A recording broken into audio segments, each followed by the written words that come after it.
ჯერ იყო ერთი დიდი ხმა, არ ვიცი, გავიგეთ რა იყო, მეგონა მე ხე ჩამოვარდა და მეორე მე რომ უძლიერესი სუნტრევისმა ლუსტრის ისიც კი ჩამოყარა სახლში და არც ჩავეხუტე ბავშვს მეგონა კალონკა აფეთქდა და იყო ბოლო წამები. იმიტომ რომ კალონკა აწევდა ძალიან დიდი ავზია იქ ჩადებული მიწაში და სულ მაგის შიში გვაქვს. უდიდესი საფრთხის ქვეშ ვცხოვრობთ. უდიდესი.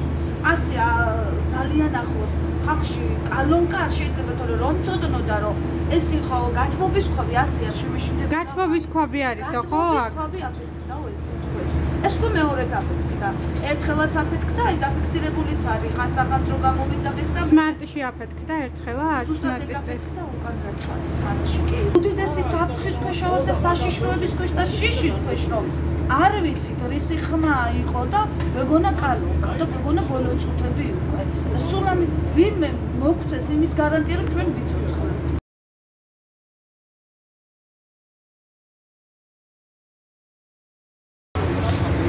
დაალწია ამის პედლები გატესა გააუწყო და ორივე პანჯარას პედლები გატეხილია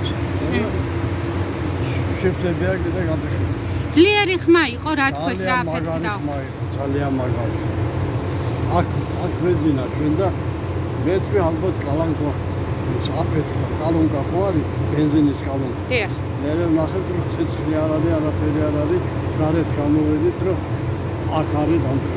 მერიდან იყვნენ ხალხი მიწრის სასტუმროში ხო არ გადახვალთ მე. ეგ წუხელი იყვნენ თუ დღეს იყვნენ? წუხელი.